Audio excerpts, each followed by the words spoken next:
A growing number of people on social media are following profiles like Skinny Society. It's part of Skinnytok. These accounts are all about losing weight. Influencers encourage people to reduce their calorie intake and reduce really their fixation on food. But this subculture has come with a bunch of criticism. Some say it encourages disordered eating. And the Skinnytok hashtag was recently, only, a day ago, just banned on TikTok. You can't search it. And to join us in this conversation, we got our medical expert, Dr. Payal Kohli, to talk all about this trend. So first and foremost, Dr. Kohli, for the people that have never heard of Skinnytok, what is it? It's a TikTok trend, and like a lot of things on TikTok, we are now starting to get a lot of our information from this forum. And essentially, it's a bunch of creators and influencers putting out their weight loss journey. So it started off mostly as kind of the before-after pictures. This is how I lost weight. These are my tips and tricks to do it.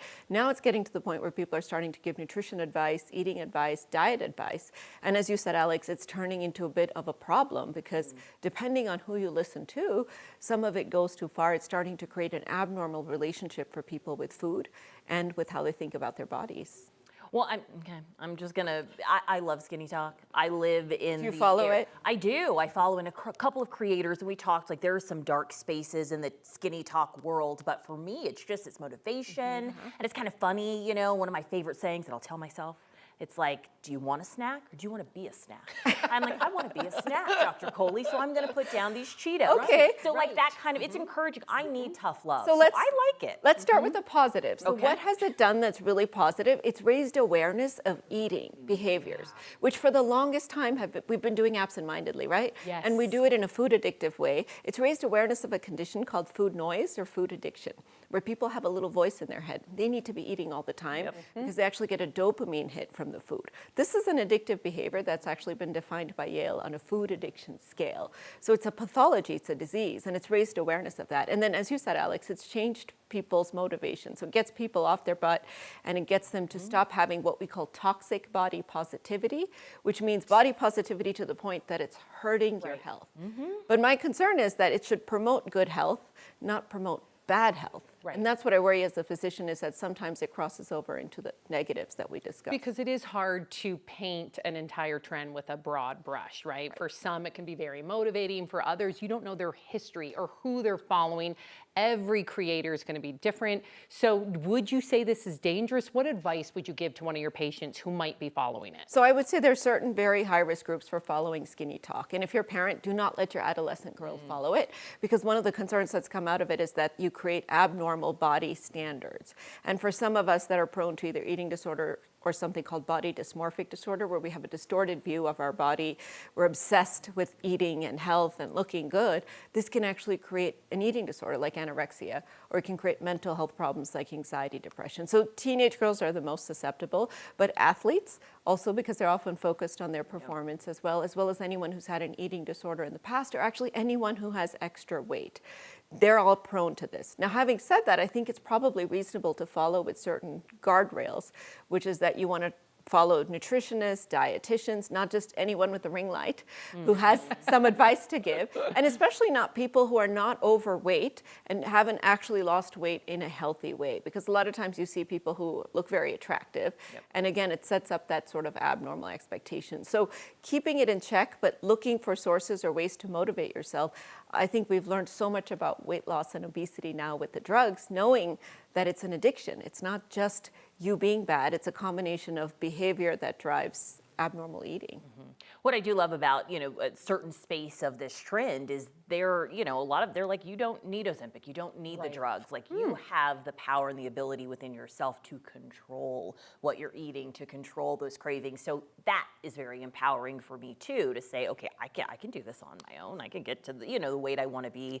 And then I also like to follow people who have had that journey, who can say, I've lost this, I just had a baby and I lost this weight, versus someone who's just naturally 100 pounds and, this is just how I look, listen to me. But no, show me what you've done. And there can be positives from that. Absolutely. But Alex, did you talk to your doctor or healthcare team at all about this before you started following? Well, I'm talking to you now on 9 News at 3. Well, so my point is, it is absolutely a combination of behavior and and medicines and, diet. Because if you just do one, it's not going to work. In fact, what we've seen is that people who sometimes take medications like Ozempic and such, and then stop them, they don't always gain all the weight back. Because sometimes the behavioral changes associated with what they started doing different, how they started eating different, actually sort of stuck. But we also know that there's some pharmacology to it. Some of it is your set point. Everybody's body's different. Some people's thermostat is set higher. So I really like the idea of following the people who have actually lost the weight. I like the idea of talking to your healthcare team about healthy ways to do it. Because ladies, there are healthy ways to diet.